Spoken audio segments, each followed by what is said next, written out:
obviously has a history. And in order for us to make provisions for this new amendment, I believe that I should explain the rationale for the decision that's being made today. Sir, the Returnable Containers Act provides for the control of the sale of beverages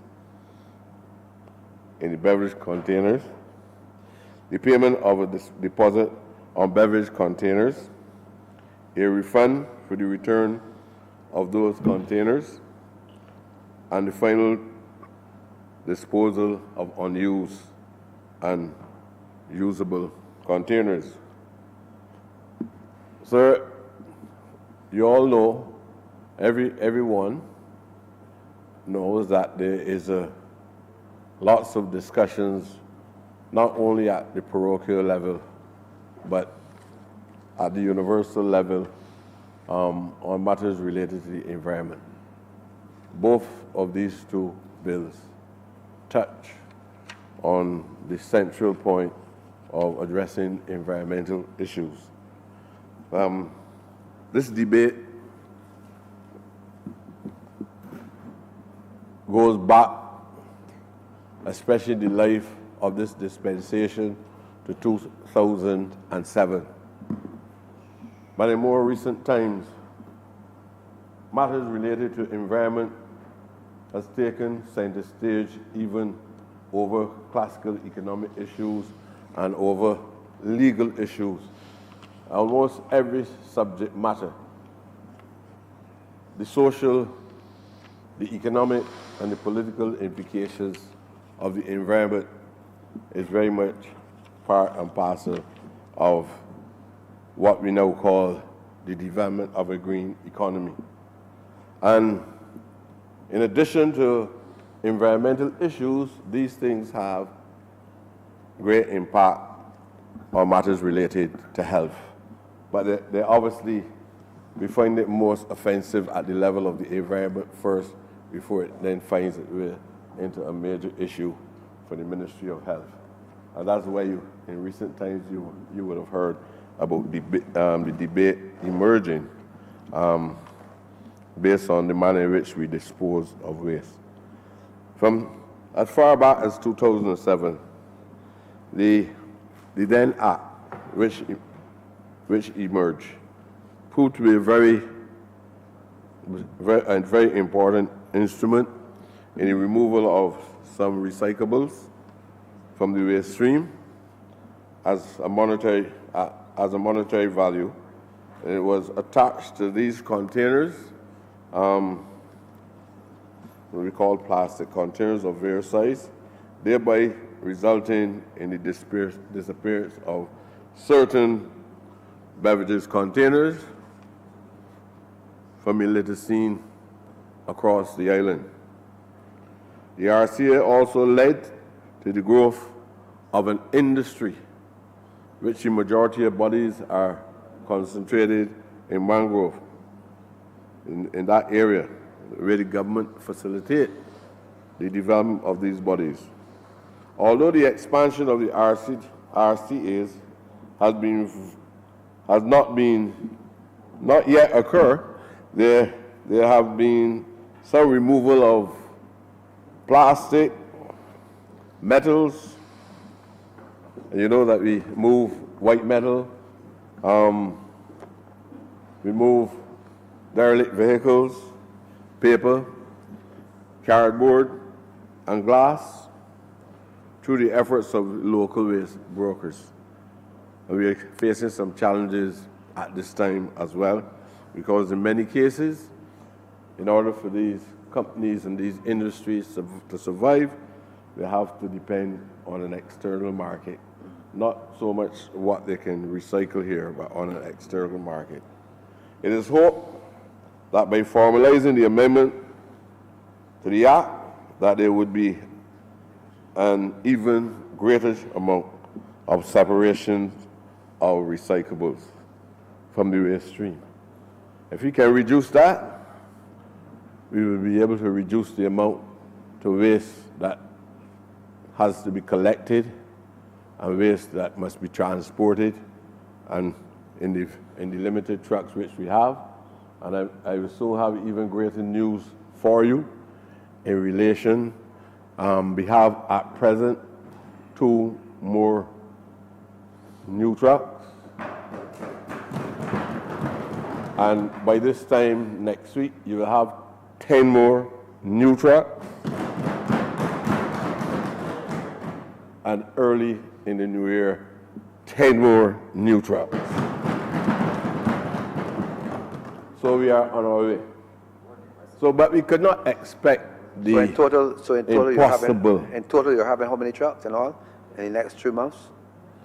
22. 22 trucks.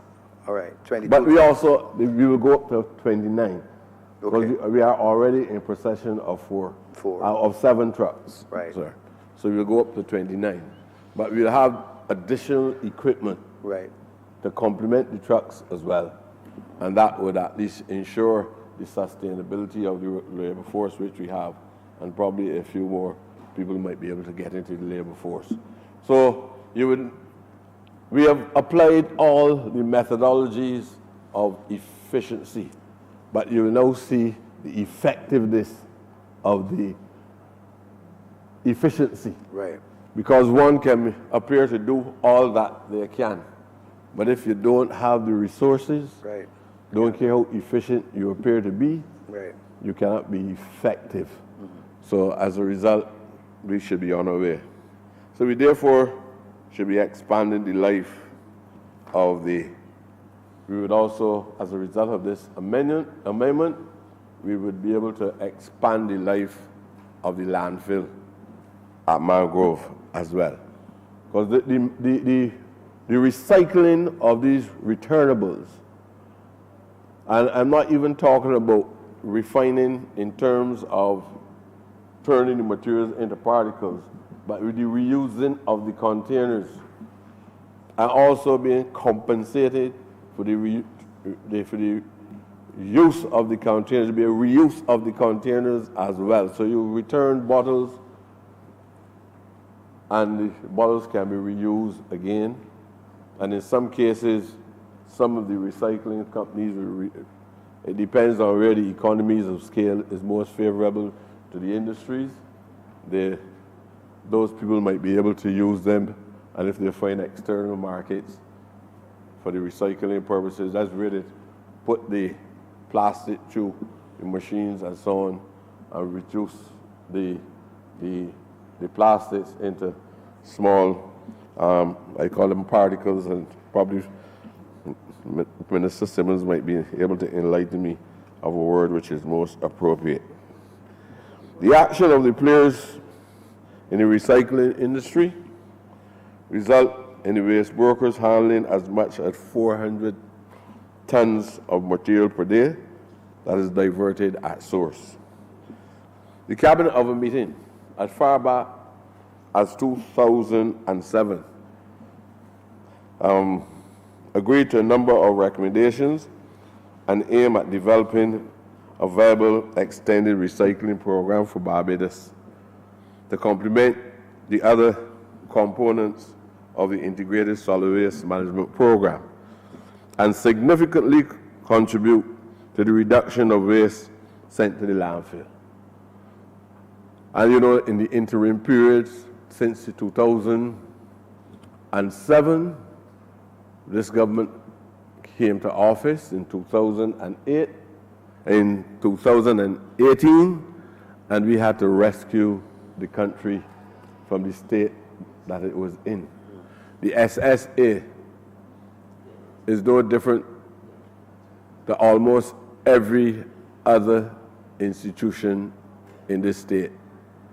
On coming to office, we had to deal with issues related to Barbados Water Authority and the sewage on the South Coast. We had to deal with problems in relation to the Ministry of Health. We had to deal with problems in relation to MTW. We had to deal with problems in relation to the Transport Board. So we had multiple problems to deal with at the specific time. But that is when you have a government that is functioning in a very positive way and you break the trajectory of good government and even good governance, then you find yourself in that interim period of the transition trying to correct many wrongs. And this is another effort to correct wrongs in relation to how do we treat to waste. There have been lots of public debate in the treating to waste in relation to how can we take waste, which might be perceived in a negative light, and transform that waste into an energy source.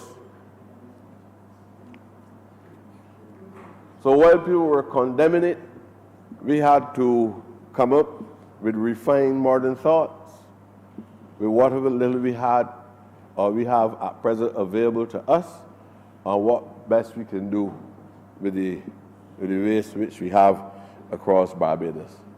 And on more than one occasion, we had to focus our attention on can we use the waste in anywhere to help reduce the cost of energy in relation to our cement plant?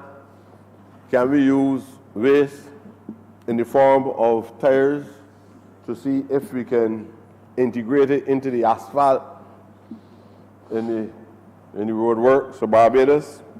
So many different ideas. The fusion and the synthesis that derive from the various debates are some of the ideological guidelines that are responsible for the manner in which we will go forward. This bill,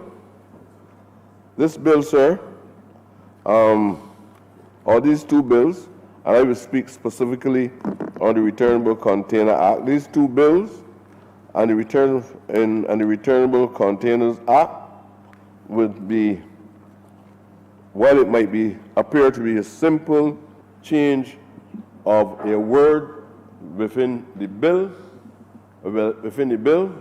hoping that we can alter the legislation, sir, it has fundamental gains for the public of Barbados, because there are a number of items on the schedule that would allow persons who return the containers back to the suppliers, the retailer or the supplier, or the wholesaler, and that they'll be rewarded for it. If wholesalers or retailers believe that as a consequence of having to give people compensation for the return of the containers, and they believe that it will cause them to push the price up by 25 cents or 50 cents, the market forces will determine if it is a comprehensive and sensible thing to do in terms of resisting increasing costs in order to ensure that there's no loss if they have to pay back for the containers. But when you return the container, you get back a few cents or a few dollars on the containers. So it's on the basis of that, those progressive thoughts, that we've been able to bring this bill before Parliament today, and we hope that this would have multiple advantages in relation not only to those who return the containers, but in a major reduction. In the last few hours, as I spoke to a number of workers within the sanitation system, they told me that sometimes the waste is bulky, that they take up on mornings or at night, but most of the time, the appearance can be reduced by 50% easily, because most of the waste inside there that cause it to look in that manner is because we have a lot of plastic containers in it, and then it goes on to the landfill. We are making a determined effort to address issues that are not degradable, are not biodegradable, and you would probably hear a little more about that when we address the issues in relation to the amendment that relate to the plastic bags. And I'm sure that the Honourable Minister will also inform the House and the people of Barbados why, and I believe in these transitions, we must always have some humane ideology that influence decisions. So from time to time, we might make a decision, but all the partners that are very much engaged in the manner in which the supply and the demand for these specific products are affected. The government is a humane government. The government is a government of vision. The minister is a young, wise man, and he will make the required adjustments necessary in order to make sure that all Barbadians, businessmen, workers, working class people, the wealthy, the not so wealthy, all types of people, we make adjustments in order to accommodate based on the feedback that we get from the general public of Barbados. So I want to recommend this amendment to the House, the amendment of the Returnable Containers Act, Chapter 395A, and to make provisions for these containers and a refund for those containers and other reusable and recyclable items. Thank you. So you want to move that this bill be read second time? Move that bill be read a second time. I move that this be read the second time. Member for St. Michael South. Thank you, Mr. Deputy Speaker, sir. I too move to support the two bills that are before the House, and of course to support the Honourable Member for St. Michael East in his presentation as well. Sir, we have a plan as a government, and for us, sir, at the end of the day, it's going to be about the sustainable management, one way or the other, of our waste. It's about sustainable waste, innovation, and management. And that would require, sir, that all of us approach, in our various ministries, all of us approach this with the idea, sir, that it has to be sustainable. I came in this honorable place, sir, a few months ago, and we passed a bill, the Control of Disposable Plastics Bill, then Act, sir, that would have banned the retail use, supply, manufacture of plastic bags in Barbados from January 1st, 2020. In fact, sir, that bill, sir, when we debated it, it also served to ban on July 1st certain containers that were made, sir, from a petroleum base. Those were the things that we banned, sir, and I just wish to offer some explanation before I get into the details of what is actually happening here. In that bill, sir, we spoke then to containers, whether it be cups, we spoke to plates, straws, stirrers. Those were the things, sir, that were to be banned originally on April 1st.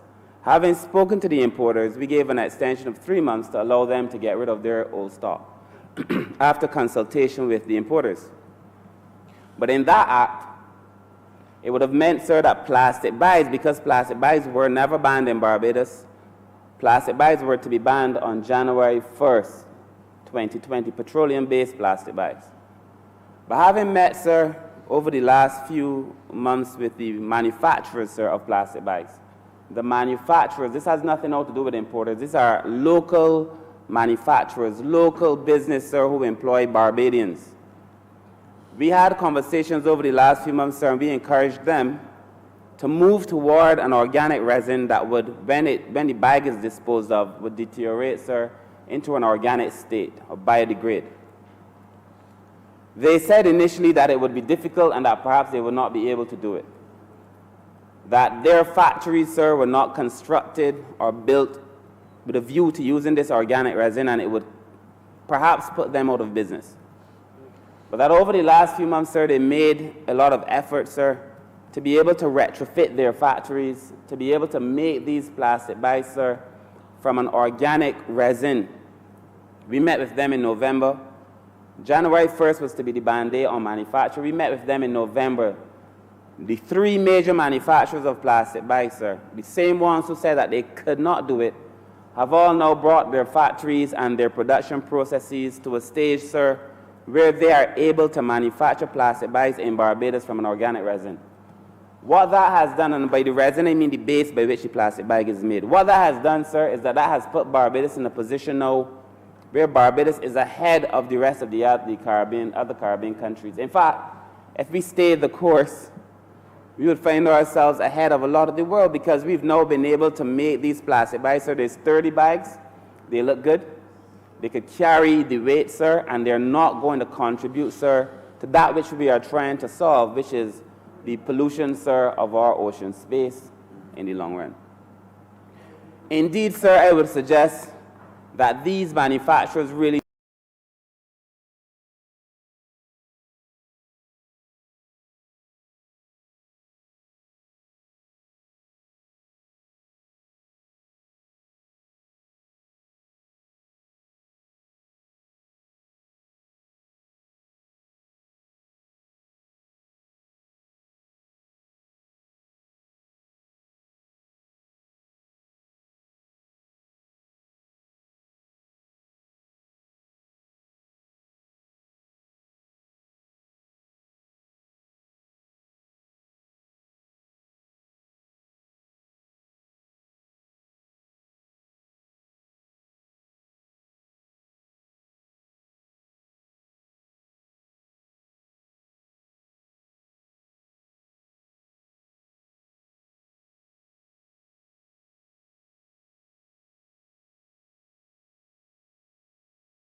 supply, and to get it, it takes about 4 months after you order it to get it to Barbados.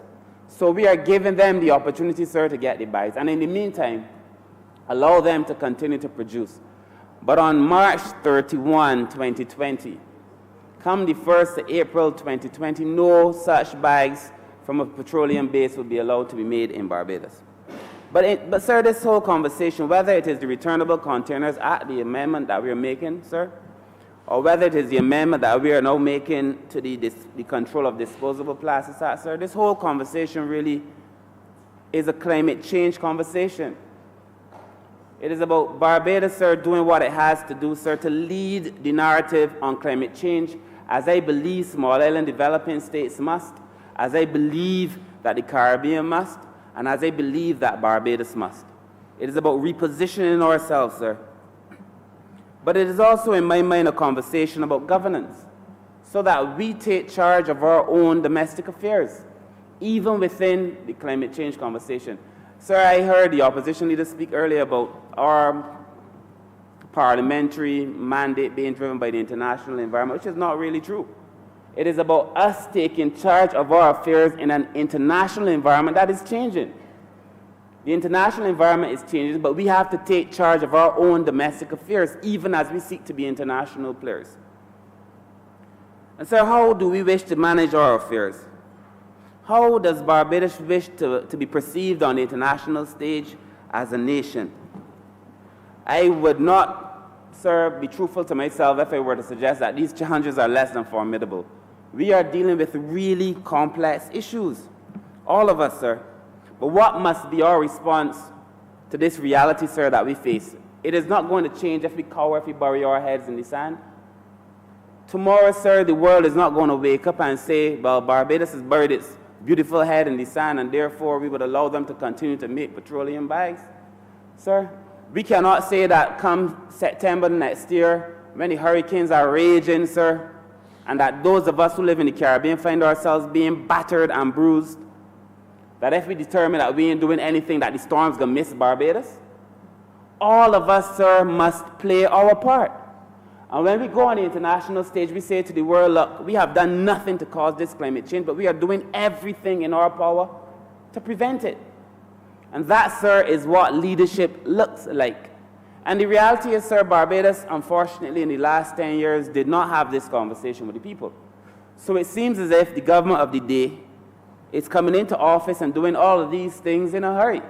But these are things that had been happening across the world. So for the last 10 years, it is unfortunate that in the last 10 years, climate change did not become a major part of the Barbadian conversation so that it could become a major part of the Barbadian understanding. And that we know are leading this conversation. Sir, we found ourselves when we were having this conversation behind Antigua, St. Lucia, St. Vincent. I mean, we were behind everybody, Grenada, the Bahamas. Barbados came into the conversation at the back end. And, sir, we are doing what we have to do, sir, because we are unquestionably saying that the climate realities and our response to it, sir, is a priority for the government. But, of course, sir, I, as minister, and all of us as members of the government, we have to be aware as to what that means for the people. And, I mean, my slogan, and it's still the principle by which I live, is that people over politics, always. It is always going to be the case. So what does this mean for us, sir?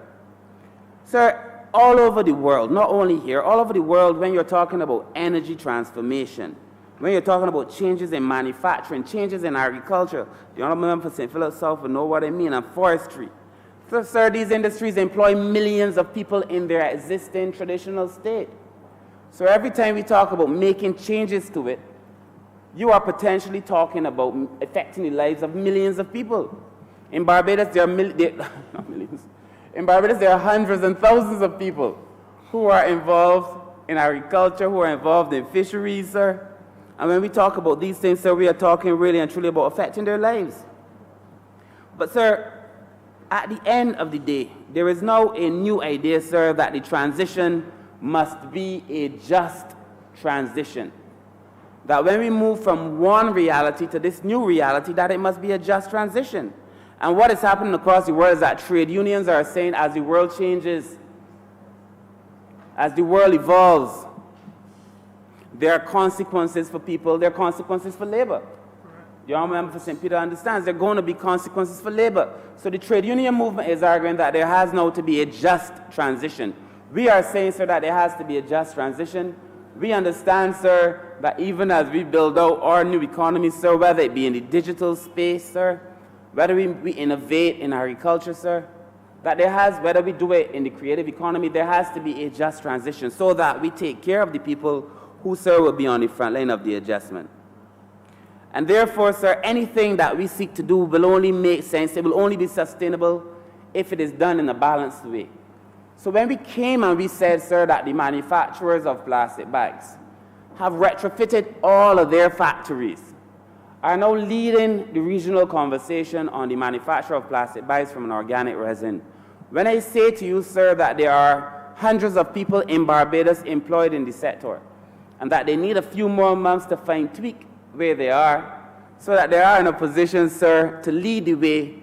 Give them 3 more months while they will keep all the people employed, so they don't have to send home anybody. In the meantime, sir, they get the resin, sir, so that they could make the new and improved plastic bag. Sir, we are doing this in a balanced way, Mr. Deputy Speaker, sir. And so, therefore, Mr. Deputy Speaker, sir, this is what a just transformation is, but what, at the end of the day, must be Barbados' climate change policy.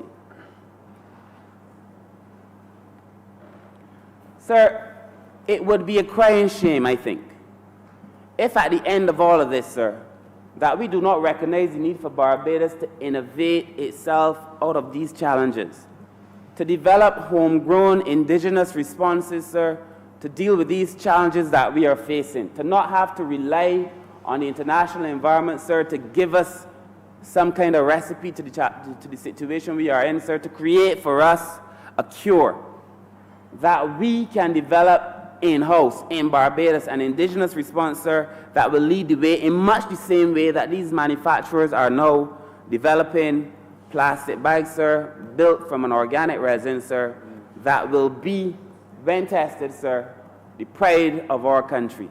Because the rest of the region, sir, has not yet been able to do it as effectively as we have been able to do it. And, sir, at the end of the day, too, we also have to need to have active labor policies, sir, that encourage when we are making these changes, it encourages, sir, the private sector personnel, even the government, sir, to take care of the people who may find themselves wounded as a result. Sir, I would not be satisfied if at the end of the day we've been able to create a new plastic bag, sir, and we've sent home a whole set of people unnecessarily. I would not be satisfied if, sir, in our energy revolution, sir, as we move toward renewable energy, sir, we've increased energy poverty because less people have access to energy, or because less people are able to plug in, sir, and be able to generate revenue from the energy revolution, sir. I would not be satisfied. And therefore, sir, what we are seeking to do is it to be a just government involved in a just transition. But people, sir, you know, no matter what you do, people have to be able to trust their government. So that even if you have the best policies, sir, and people don't trust the government, they will not believe that the policies are just. Even if you attempt, sir, to revolutionize your economic space, sir, and people do not trust the government that is doing it, sir, they will not believe, sir, that it's going to be good ends. If you tax people, sir, and they don't think the taxes are going towards something that will be in their interest, sir, they will not trust the government. We have sought, first of all, to be the kind of government that the people can trust. And when we say we are going to do something, we explain to the people why it is that we are doing it. We engage in the dialogue necessary, sir, to bring people into an understanding.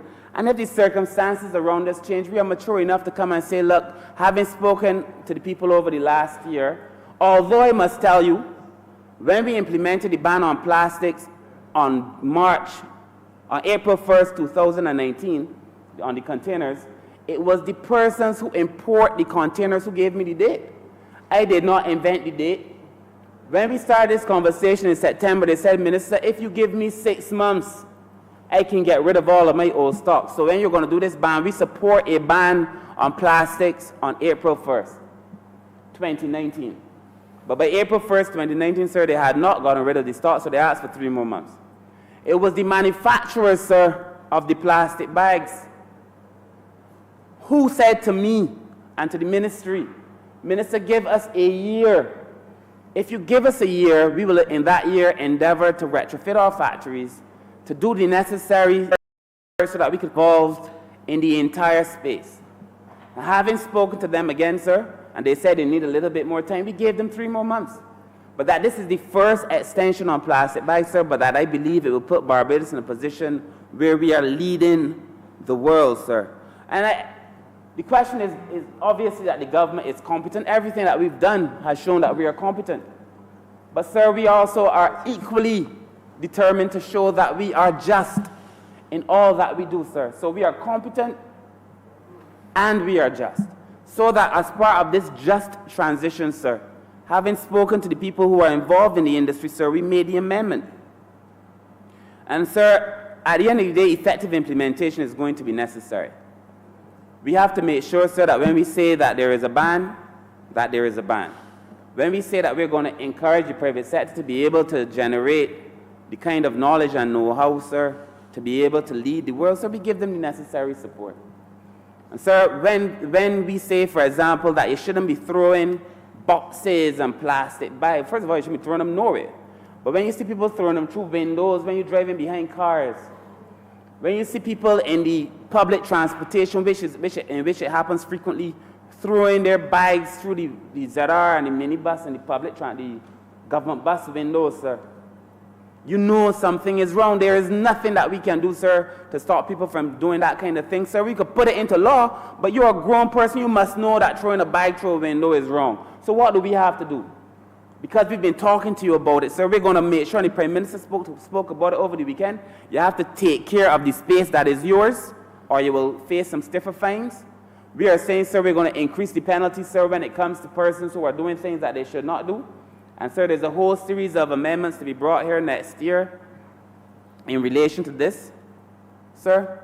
Because grown adults, it's unfortunate that we've reached a stage now where you must put almost everything into legislation so that you can get grown adults, sir. Littering is wrong.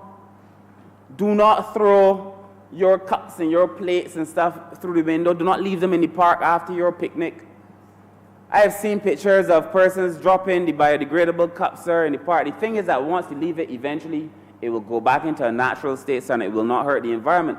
But for the months that it stays there, sir, it is unsightly. And if the rains come when it is there, sir, it will still block the drains. So that we need not only legislative change, we need behavioral change. And that is the conversation we need to have, sir, with our constituents wherever we are. We need to have it, sir, in the political space. The opposition leader also has to have it, sir, with his people, so that all of us in this parliament, sir, lead this process about behavioral change. And none of us want to see an unsightly Barbados, I'm pretty sure. You said what? Mr. Speaker, sir. Sir, Mr. Deputy Speaker, sir. All of us, sir, have a role to play in making sure that Barbados remains clean, that Barbados remains beautiful. But, sir, for me, this transition really is about Barbados becoming innovative and being an indigenous kind of creator, sir, where we drive home-based solutions. I would be happy, sir, when I see people making things from the sargassum seaweed. As it stands, sir, we have people making soap. Some persons are making fertilizer. Others are creating energy from it.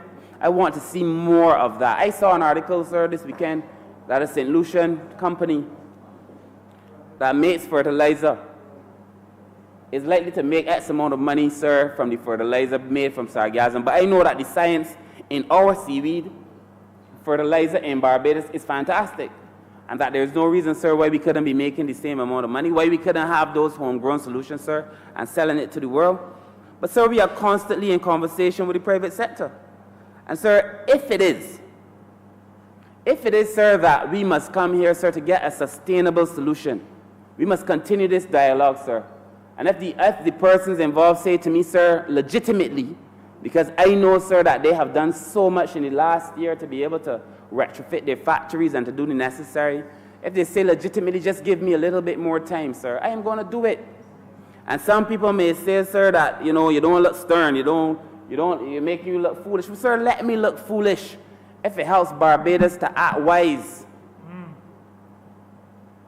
Because Barbados must remain, sir, a country that punches above its weight. A country, sir, that believes in its own people. And I have seen enough transformation and enough development, sir, from the manufacturers themselves, sir, to believe, sir, that we are on the right course. But, Mr. Deputy Speaker, sir, let us be very clear that all of us, sir, who came into this place, sir, we came to take Barbados from one place to the next. We came to move a whole country forward, sir. All of us are working. There is hardly a single public servant in Barbados, in any of the ministries, sir, of this government. Hardly a public servant that would say to you that this government is not working very, very, very hard, manifested in the fact that they are working very, very, very hard. In fact, the public servants will tell you that last December and this December are Decembers unknown to the public service. Because, sir, we are working in December, sir, as if it is a normal month for all of us. Because for all of us, sir, it is a normal month. As is Saturday, as is Sunday. Because we are working all the time. All of us came in here, sir, to make that transition. To be able to take Barbados from one place to the next. And I've seen conversations, sir. I've seen people post, look how the private sector now own Minister Humphrey. Look how the private sector make the minister change the date. Sir, that date was changed because I believe, sir, in my heart, that if I give them the necessary time, sir, it would reduce the hurt that the workers would have to feel being not able to receive a salary for 3 months. It would also, sir, give them a chance to perfect what they're doing, sir, and at the end of the 3 months, sir, they will be in a position to lead the Caribbean. That is why we, as a cabinet, because I can't give nobody no 3 months, that is why the cabinet of Barbados agreed to give them 3 months. But nobody in the private sector own me. I am not on anybody's leash to be walked through the suburbs of my political and economic aspirations. Suburbs of aspirations. Mr. Deputy Speaker, sir, I feel that when we have these conversations, sir, the only reason that I brought that paper to cabinet, sir, was so that all of us, sir, could have a mature conversation and, sir, to pay homage to the fact that the manufacturers have done so well.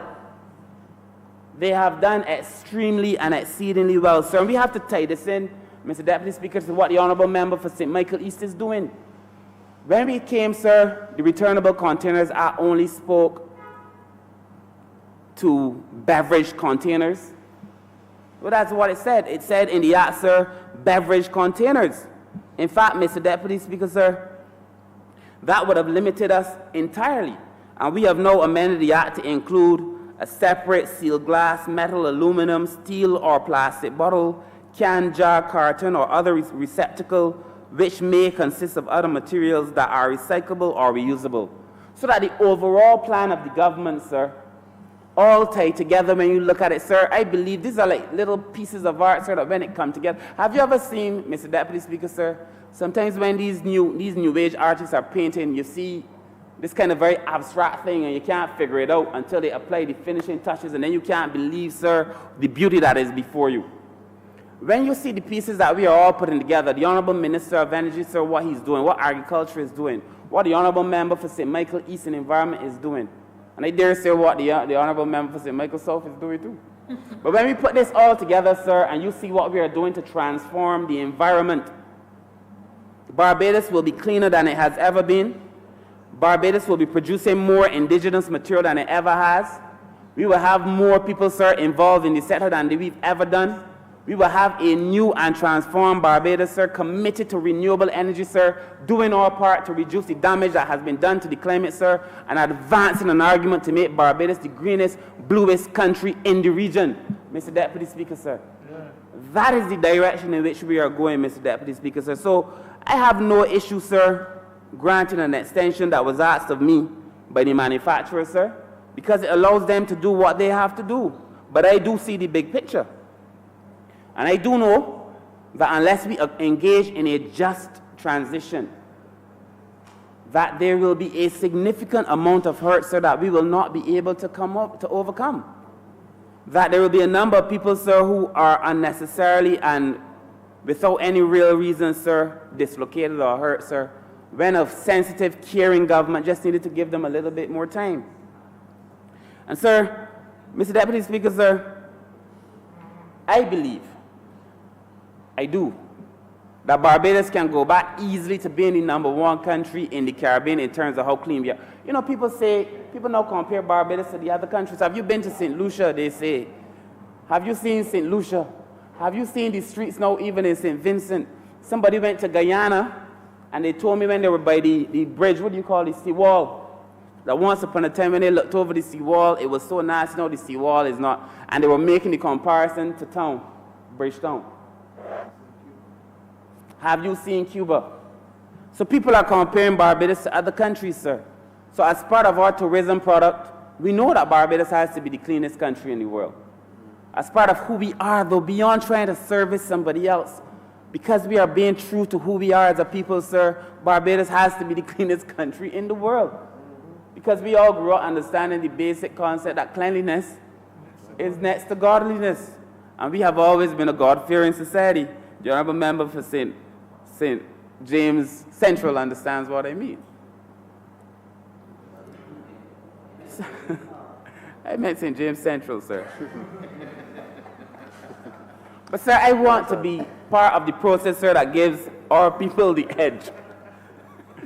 I want to be part of the process, sir, that gives our people the advantage, sir, in terms of how we engage the world.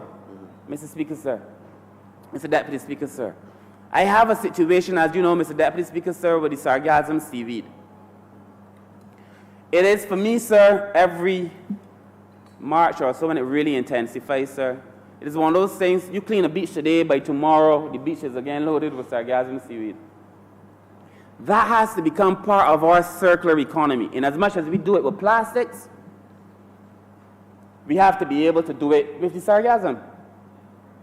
That is why I feel, sir, when the Honourable Member for St. Michael East speaks to us about separating the garbage, we have to find a way, sir, to properly separate our garbage so that we can have that which is organic going one place and that, sir, which is not going another place. And all those organic materials, including the same sargassum, would then be able to be used for something else. I have seen, sir, a Barbadian student in New Zealand with my own two eyes, as part of his university project, sir, taking sargassum seaweed and making biomethane gas. He tells me, Mr. Deputy Speaker, sir, that with the right support and resources and with the opportunity to test it in Barbados, and we're bringing them back here to test it, they would be able to take all of the sargassum seaweed that comes to this country and use it to make biomethane gas. And that they could take all of the organic waste and use that also to make biomethane gas, which will be a very clean gas. That, sir, is the direction of the country, sir. It is unfortunate that perhaps the conversation is always about what we have banned. We've banned this and we've banned that, sir. The conversation perhaps should really be about the innovation that we are stimulating in the minds and the hands and the arts of Barbadians, sir. It is about the creative economy. How we are being able, sir, now to stimulate new ideas and new growth and do new things and amazing things, sir. And that Barbados, you know, we saw the speech the Prime Minister made when she was at the UN. All of us saw it. We know that for all of us, sir, it is only a matter of God's grace that Barbados, sir, did not suffer the consequences of a Category 5 hurricane for 48 hours, and that none of us will be able to withstand it. So when we talk about how Barbados must look, it's not only about Barbados being clean, sir. It is about how we build, so that when this conversation must be about climate change. I will close, sir, as I end. This conversation must really, as I began, this conversation, sir, must really be about climate change. And it must really be about governance. It must be about climate change, sir, and it must be about governance. What do we need to do, sir, to position Barbados, sir, to be able to deal with the ravages of the new and what can be expected to be, sir, the hurricane season? And how do we, as part of our governance processes, bring as many people to the table so that when it does happen, sir, we are able to respond, so that less people are negatively affected by it, so that most Barbadians feel part of the process? I am actually very encouraged, I must say, that the comments in the last few days on the article that suggested, sir, that we were going to extend for 3 months, the persons were saying, Minister, how much more extensions you giving? Like, I feel as if the government has done more than enough. So that the average Barbadian now feels that the government has been fair to the persons who are involved in the sector. The average Barbadian does not feel anymore, sir, that the government came, sir, with this idea and tried to, as some may have thought in the initial stages. They now understand that we gave more than enough time. And the comments were actually saying how much time you intend to give to these persons.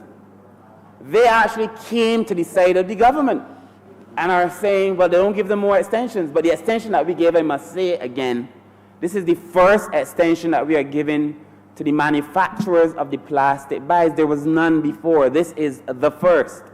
To allow those manufacturers, sir, to do what they have to do, sir, to be able to generate and create a bio-based plastic bag using an organic resin, sir, that when it is left in the environment, sir, will return to a natural state, therefore causing the environment no injury. That is what this is about, sir. And so we have worked with them. I commend them. Over the next few months, sir, we're going to be intensifying our PR. I wanted to do it in December, but they advised me. Remember, you have 3 more minutes. Thank you, sir. They told me, sir, that it is Christmas and therefore to intensify the PR might not be the best. So I'm hopeful that the media carry some of what I say and the supporting comments from the Honourable Member for St. Michael West when he speaks. But that we are doing enough, sir, I think, to have brought Barbadians to that understanding actually made me feel good, although they were saying of me, why are you giving another extension? So, Mr. Deputy Speaker, sir, this is where we are as a country. The idea must be, sir, that Barbados has a just transition. We need to have a coherent strategy, sir, a coherent industrial strategy, sir, that supports sustainability. I've been working, sir, in the ministry with a number of young people who are doing amazing things, people who are making plastics from the skins of vegetables. Fascinating. We've been working with the persons who've been making the soap from the sargassum seaweed. Again, very fascinating, sir. We've been working with our international partners, the UNDP, the IADB, FAO, sir, to stimulate the growth in the blue sector. All very satisfying things, sir, for a minister, sir, whose only intention is to see Barbados innovate itself out of the rut that Barbados is in. That is it. And that if we are able to do that, sir, if we are able to commit, sir, our resources to helping young people to lead this development, because the truth of the matter is, sir, as I close, the truth of the matter is, sir, it is really the young people in this country who will take this country forward. It is really their ideas, sir, that perhaps we are too old sometimes to grasp, that will make the difference in this country. It is those young people, sir, that the Honourable Member, the Honourable Minister of Youth, sir, that he's always trying to serve, sir. It is those young people who will change the country. I support this bill, sir. I support this bill. I support the bill as it relates to the returnable containers. Imagine, as I close, that we've now expanded the list of returnable containers. What that means is that all those laundry bottles that you see on the street, coffee bottles, all those plastic bottles that you see knocking around, you can now get a little something for. So you are less likely to see those bottles on the street because you are more likely to get something for them. Again, generating revenue for other people, sir. I commend the Honourable Member for St. Michael East, sir, and I wish to close by saying I absolutely support the bills before the House. Thank you, Mr. Deputy Speaker. Member for St. Michael West Central. Thank you, Mr. Deputy Speaker. I too would wish to join the debate and to support the amendment before this honourable chamber, sir. The Returnable Containers Act, sir, Mr. Speaker, as outlined by the honourable member for St. Michael East, I think will go a long way in terms of helping to preserve our environment. Sir, but before I go there, I think it would be incumbent upon me to also congratulate the member for St. Michael East, the honourable member who has responsibility for the environment, for his pronouncements in respect of the importation and delivery of additional sanitation service authority trucks, sir. Mr. Speaker, this is something that caused some area of concern in Barbados, and I am happy that the minister, and he's worked very hard to ensure that the garbage trucks were delivered on time, and he's announced the phased delivery today. So I want to congratulate him for that mission, and certainly those trucks will bring additional ease to the constituents of St. Michael West Central. Mr. Speaker, the issue of recycling is a matter that I would consider great potential for Barbados, not only for the country, but also for the preservation of the environment, and I would dare say profitability of businesses. Recycling is a source of much needed foreign exchange earnings in this country, and I think few people understand that point. I happen to be in a certain place, and I understood it well. Not only that, it saves a considerable amount of foreign exchange being deployed. For example, when you have to import bottles, if you are a rum producer, using that as an example. So I believe that the efforts as announced by the government will continue to assist in the preservation of our environment. Mr. Deputy Speaker, I not so long had an opportunity to visit a recycling plant. And when I visited that plant, I was amused to see how a business could, in the recycling sector, could process as many bottles, both glass and plastic, at a rate, sir, that would boggle the mind. Mr. Speaker, when I saw the stages of the process of recycling, and then the next phase, that is to export it, sir, I said to myself, well, this will certainly help not only to clean up Barbados, but certainly will help us to maintain an environment and also earn valuable foreign exchange. And I don't know how many other members may have done such visits. I'm sure they have, but I would recommend that they do so, because the process was one, like I said, was mind-boggling, but also it said a lot. Take, for example, Mr. Speaker, the issue of glass bottles, especially those involved in rum production. You have a situation where there's a lot of equipment out there that through the incentives, and part of what we are debating here is in the Returnable Containers Act would be an incentive for people to return those bottles, glass bottles, and put them through a cleansing and a process that would then allow those bottles to be returned to the manufacturer. So take, for example, you have a few rum manufacturers on the island, producers on the island, and those producers, instead of having to take valuable foreign exchange and expend on on purchasing additional bottles from outside of Barbados, because we don't manufacture them here, it now gives those manufacturers an opportunity to recycle those bottles into rum production, saving not only themselves some expenses, but also saving the country some valuable foreign exchange. I would also compliment the minister on the expanded list because, for example, aluminum cans, Mr. Speaker, and not a lot of people are aware of this, but you know you should avoid aluminum cans going into the water because if they get into the water system, they could create problems. The whole issue of motor oil and bottles and Clorox bottles and water bottles that we have littering the environment, Mr. Speaker, those things will go a long way in terms of preserving Barbados and our country. Mr. Speaker, the other issue as well relates to the recycling, and there's great potential for employment in this sector.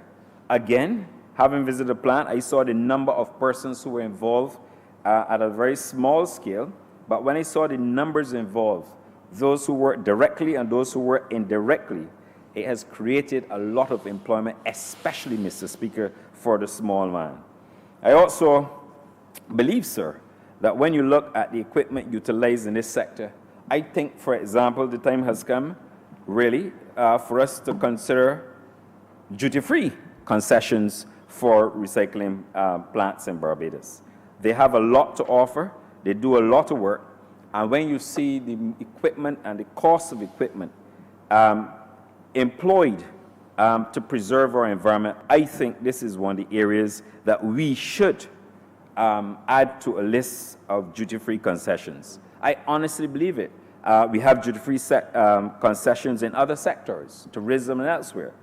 But for an environment where we're talking about the preservation and protection of the environment, I believe that the time has come to really look at a mechanism, a duty-free framework, to establish concessions so that these persons who are in this business could be incentivized to purchase more equipment to assist in the shredding and the recycling of plastics and glass to allow us, or to help us, I should say, clean up Barbados. Mr. Speaker, this would in no small measure ease a lot of pressure on the Sanitation Services Authority. I heard the Honourable Member for St. Michael East making reference to it, that if you transform waste, it would ease, it would take some of the pressure off the Sanitation Services Authority. But I also think it would take us additional steps forward, because in transforming waste, in an environment where people have concessions, duty-free concessions, and when I say duty-free concessions, Mr. Speaker, I am referring not only to the equipment used within the plant, but also vehicular equipment that could be used to help us in terms of transporting waste across Barbados to recycling plants in order for waste to be exported to Barbados. So, Mr. Speaker, I didn't want to delay the House unduly, but I felt I had a sense of responsibility since we are always engaged in talking about the environment. We're talking about the preservation of the environment. We're speaking to employment opportunities. And to say that I honestly think that the government, if it's not already done so in its planning, consider special incentives to be given to this sector for us to move forward in a very positive and a meaningful way. I salute every effort to clean up Barbados. In St. Michael West Central, we had started a cleanup campaign. We started, for example, where we had on weekends a recycling program going on where we would collect old stove, refrigerators, appliances, etc. And we did that on the weekends early in the day to ensure that we help to clean up our environment. And therefore, I think we should go another step and incentivize not only the small man, but to incentivize these companies to provide similar services within our constituencies to help us maintain and clean up our constituencies. Mr. Speaker, on that note, Mr. Deputy Speaker, sir, on that note, I'm obliged. All right.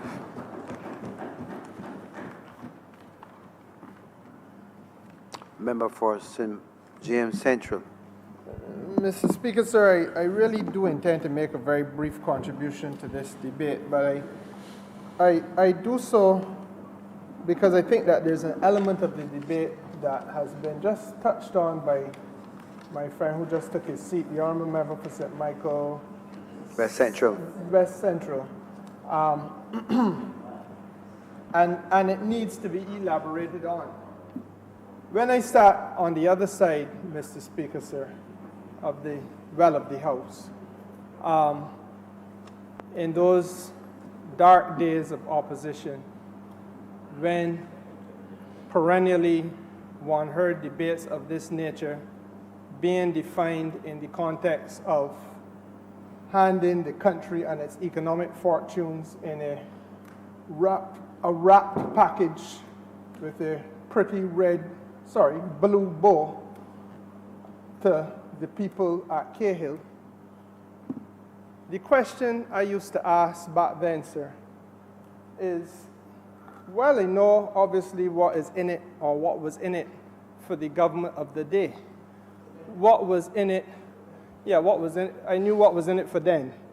But I did not understand, sir, what was in it for the people of Barbados. And that instead of going down that road, why were we not discussing with the people the very important issue of recycling of our waste and doing that recycling, sir, in a mandatory way? I felt then, as I do now, that not only at that time, but also at this time, that part of the difficulty that we have in Barbados is that recycling is seen to be a matter of discretion, and that you leave it to the goodwill of some folks in one part of the country or in some primary school or some other place of learning to try a hand at recycling. Whereas in other parts of the world, we all know that you arrive at a certain town and immediately you are confronted with 3 or 4 different containers in which your cardboard is going to go, your paper is going to go, your vegetable matter is going to go, etc., etc. And that recycling at source is a matter of absolute requirement. There is no contemplation of anybody deviating from that because it is required by law of each and every citizen and person within that municipality or township. And that is done because it allows for the ongoing national process of recycling to make good sense. The honourable member who just took his seat, sir, took us to that vital point of the discussion about which we have thus far remained silent. It is my view that if we are going to do this business of management of our environment sensibly and well, then we have to come to the point where we determine at this level, and perhaps in this place by law, that there has to be a process of recycling, and that process of recycling must touch every Barbadian citizen and every visitor to our shores. I don't leave out the visitors at all because nowadays people are traveling with their conscience and they want to be involved in the cleaning up of the country. They want to know that they are part of a give back to the country. They are very much aware of the carbon footprint that they leave behind, Mr. Speaker, sir, and the role that they can play in helping a small, fragile Caribbean economy such as ours or ecosystem such as ours to become more sustainable. So the visitors, I could almost say I vouch for that community, sir, as being interested in being a part of this.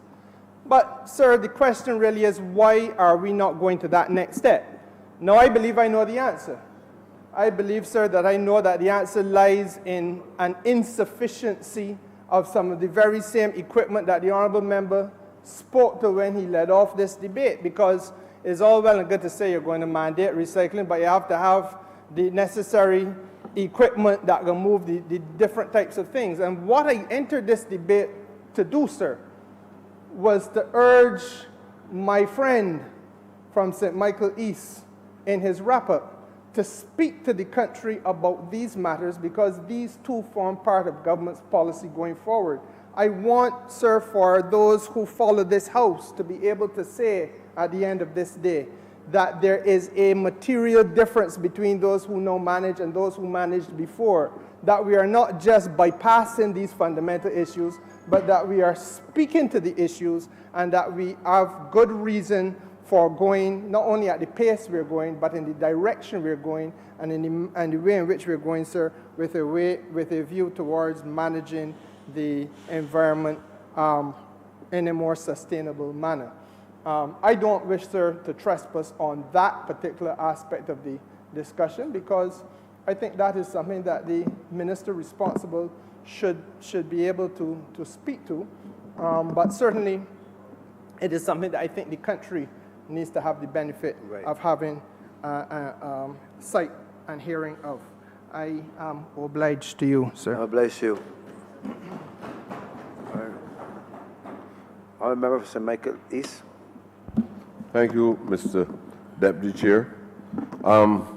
Certainly, the honorable member who spoke just before me, who normally put things in a very logical manner.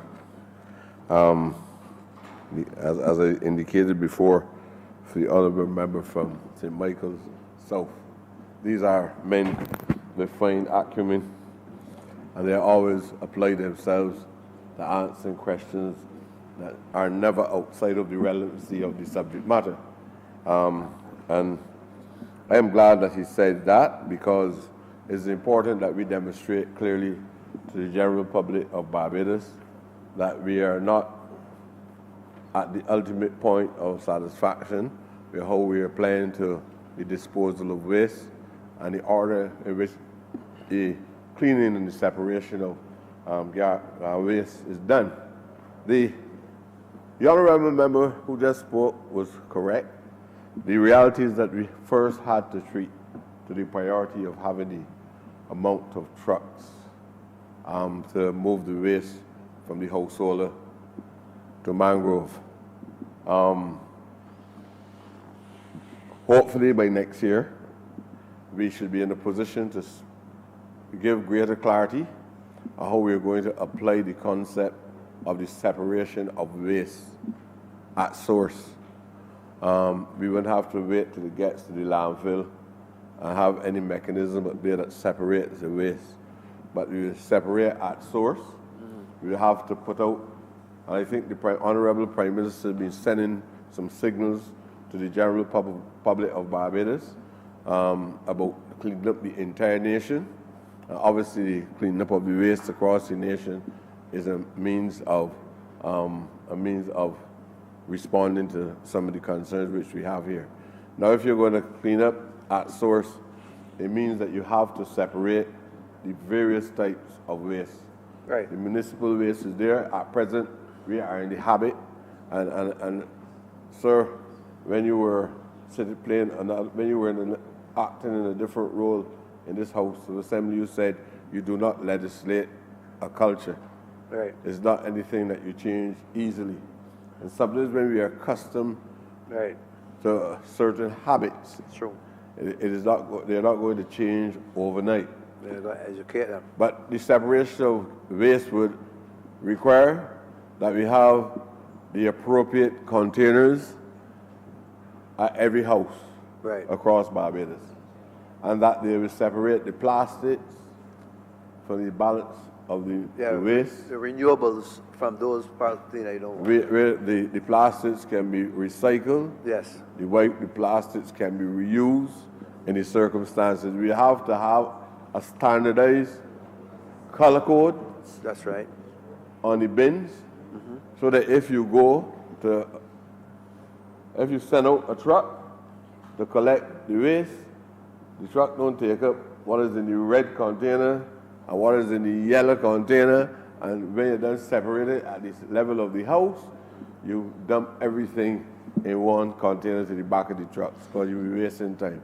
So a level of order is required.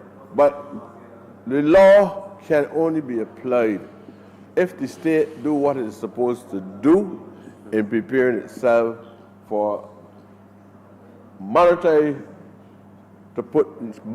statutory provisions in place that will coerce persons into responding to the changes that we need. But we cannot wait for the changes to be gradually come into place, Right. but we still cannot revolutionize things overnight in a society which is accustomed to a conservative way of life, and in some cases believe that what they are doing is correct and ought to be done so until the coming of the Lord. Right. So we have to be careful how we move. We have to make sure if we're going to Quietly, make gradually. anything a must, the state also honor its part and the duties that are expected of us. That is going to also call for intensive state public education. True. We have to talk to the people, especially those who have not had the experiences, sir, of living abroad or traveling abroad in an industrial country, metaphorical, oh Lord, the brain will move. Metropolitan states, more development states where you see all of these things happening, where you see people, even the concept of waste to energy, how we can transform or waste, different types of waste to be used for some important purpose other than seeing it as garbage and you should dump it and so on. Those are things you have to start early, encourage the public to pay some attention to it. Yeah. Got to. We said this is workable. And as soon as we do that, we can reduce the amount of waste that is up at the landfill, at Mangrove. We will lighten the burden on the sanitation workers, the sanitation trucks. Obviously, the durability of the trucks will not last much longer, right? And I have great confidence that we have the good management at sanitation, a good board. We have good staff at the sanitation. I personally believe that the Barbadian public also must be sensitized to having great respect for the workers at the sanitation department. They're required now not to only work 8 till 4, which is standard behavior across Barbados, but they're working sometimes after midnight. These workers are out during the period between 2018 and today. I really believe that the Barbadian public did not respond in the manner that I would expect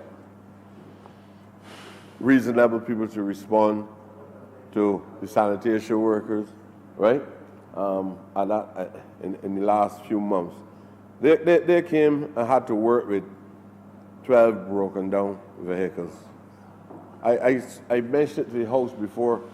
I remember on one occasion they called me and said they had some waste piled up in the area, some area of St. Joseph. And the management sent 3 trucks out in one day to get down to St. Joseph, and the trucks could not get down there. Those were the challenges that's just an example of many of the challenges that the sanitation department had to face during the last thing. If I had added 1, 2, 3 down to 12, it would end up being a half a truck that the sanitation was functioning on. and the Barbadian public expected the workers at the transport board, the mechanics, to do things that they could not do. The mechanics could not get parts. Some of the trucks, the manufacturers of the trucks, are now non-existent. And the difficulty that we faced then is how to replace these trucks within a short period. We were told that the average time that it would take for a truck to arrive in Barbados was an average between 6 to 8 months because the trucks were coming out of Japan. And many times when the trucks were coming in, they were coming in from Japan as a chassis and then going up to the United States of America in order to be constructed. On one occasion, they had difficulties. They had difficulties with the tariff arrangements between Japan and the United States. These are sometimes unforeseeable challenges that occurred and that would occur from time to time. And I am not one of those persons that would cry down on the services by the SSA. I know what it is for men to work 8 hours a day. The critics don't even work 2 minutes a day. They loiter in the workplace. And we have people that work 8 hours a day lifting up cans. Every time the truck moves from one house to the next, they got to stop and lift up a big can for 8 hours a day. Sun, rain, storms, these people out there working. Whatever I can do as minister, whatever this government can do, we're going to do the best that we can to ensure not only that the Barbadian public is satisfied, but the people who cause them to be satisfied, which is the sanitation workers, I believe that we should also respect them for the work that they have done. This piece of legislation, this amendment, because as you see, it's an amendment, and therefore the act before, this is just a bill, but the act before also indicated that there were many different types of waste that the schedule in this specific act now refers to. And it talks about glass. So we would not only be looking at plastic alone, but it looks at glass, it looks at aluminum, anything that can be recycled. We try to give an incentive to the public,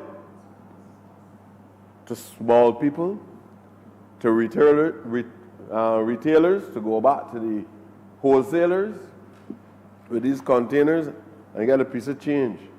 We allow even the paro, if he could collect a couple of these containers, he goes back to the suppliers, retailer, or wholesaler, he also can be rewarded with a piece of change to put in his pocket.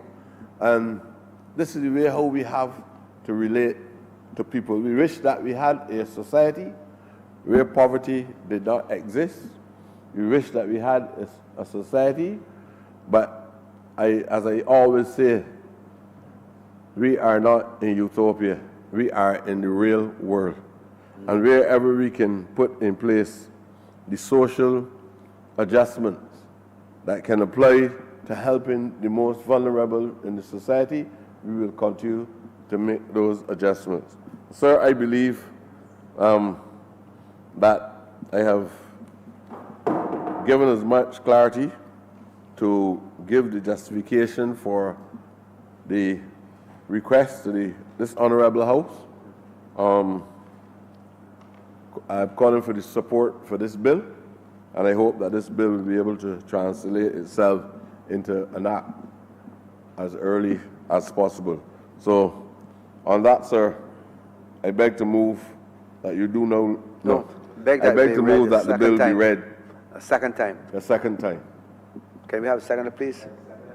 Right. The question is that this bill be read a second time. All in favor, please say aye. Those against say no. I think the ayes have it. I beg to move that you do not leave the chair and this House resolve itself into committee for further consideration of this bill. The question is that I do not leave the chair. Seconded? The seconded. The question is that I do not leave the chair and this House resolve itself in committee for the further consideration of this bill. All members in favor say aye. Those against say no. I think the ayes have it.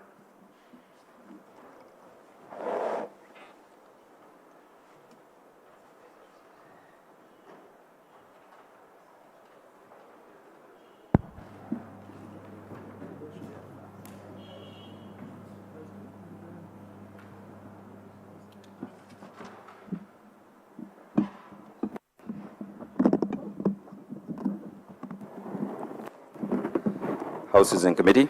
Clause 1. I beg to move that clause 1 stand par. The question is that clause 1 stand part. All members in favor, please say aye. Those against, please say no. I think the ayes have it. Clause 2. I beg to move that clause 2 stand par. Question is that clause 2 stand part. All honorable members in favor, please say aye. Those against, please say no. I think the ayes have it. Clause 3. I beg to move that clause 3 stand par. Okay.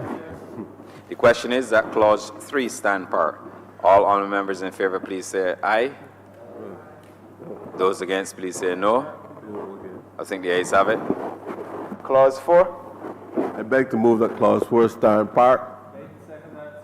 The question is that clause 4 stand part. All honorable members in favor, please say aye. Those against, please say no. I think the ayes have it.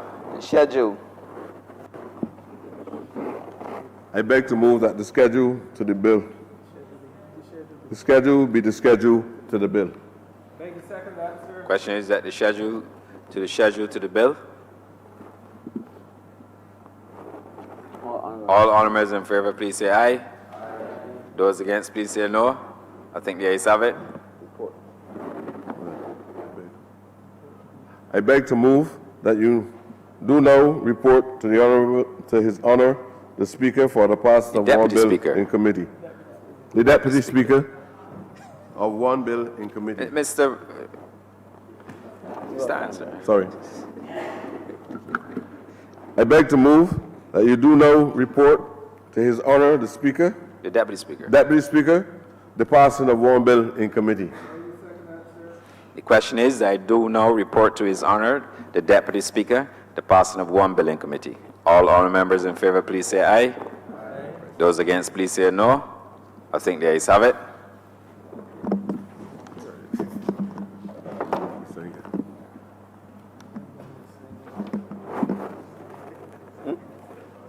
Yeah.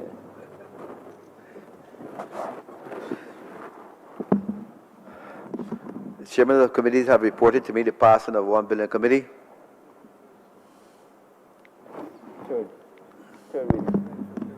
I beg that this bill be read the third time. The question is that this bill be read a third time. All members in favor say aye. Those against say no. I think the ayes have it.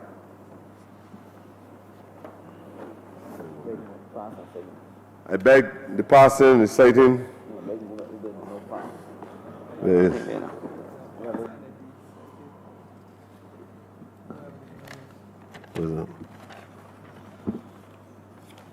Mr. Speaker, I beg to move that the bill be.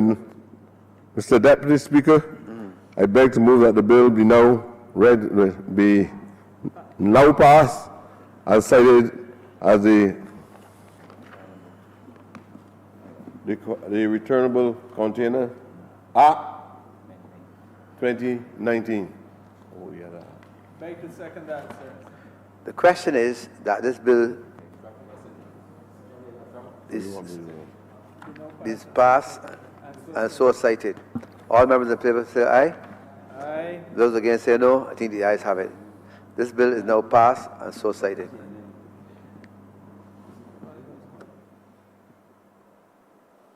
Mr. Deputy Speaker, the act may be cited as the Returnable Container Amendment Act 2019. Okay. Can we have a second for that there? Beg to second that, sir.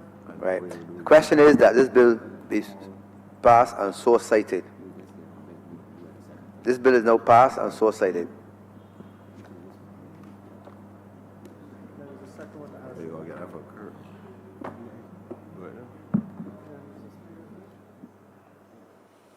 There's a third one.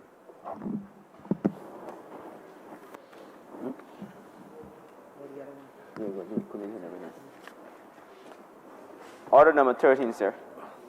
In the name of the Honorable Minister of the Environment and National Beautification, to move the second reading, Control of Disposable Plastics Amendment Bill 2019.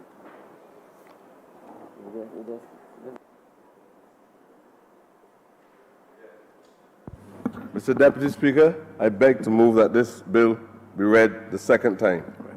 The question is that this bill be read a second time. All those in favor say aye. Those against say no. I think the ayes have it.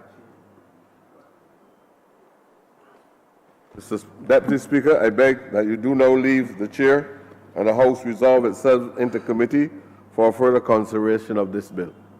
Beg to second that, sir. The question is that I do not leave the chair and this House resolve itself in committee on this bill. All members in favor say aye. Those against say no. I think the ayes have it.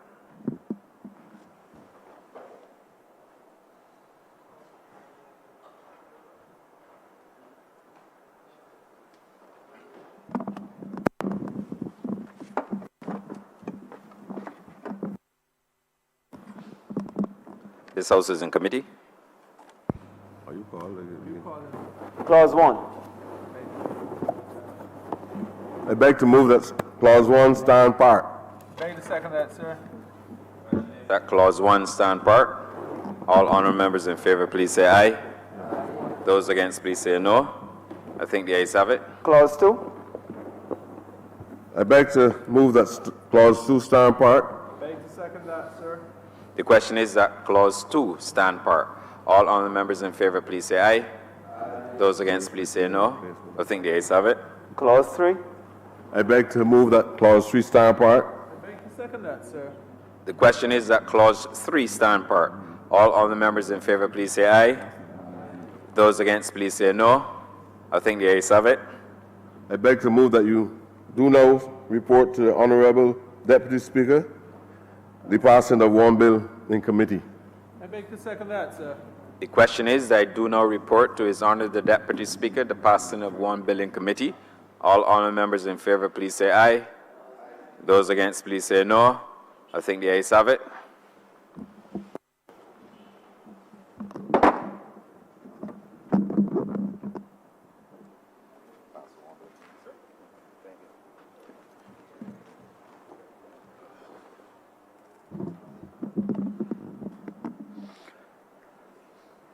The chairman of committees has reported the passing of one bill in committee. That this bill be read the third time. I beg to second that, sir. The question is that this bill be read a third time. All members in favor say aye. Those against say no. I think the ayes have it. Mr. Deputy Speaker, I beg to move that this bill be now passed and cited as the Control of Disposable Plastic Amendment Act 2019. I beg to second that, sir. The question is that this bill be now passed and be so cited. All members in favor say aye. Those against say no. I think the ayes have it. This bill is now passed and so cited. Mr. Deputy Speaker, revert to papers. Papers. Member for St. Michael South Central. Mr. Deputy Speaker, I am commanded to lay the Government of Barbados Inter-American Development Bank Loan 4342 OCBA, National Tourism Program, a mandatory contract. And pledge. Member for the City of Bridgetown. Be suspended until 4:30 p.m. The question is that this House be so you want to second it, please?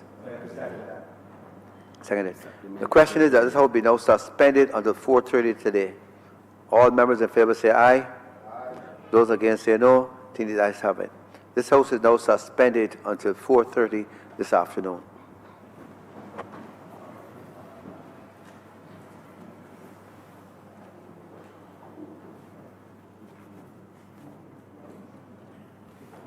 Waiting on papers.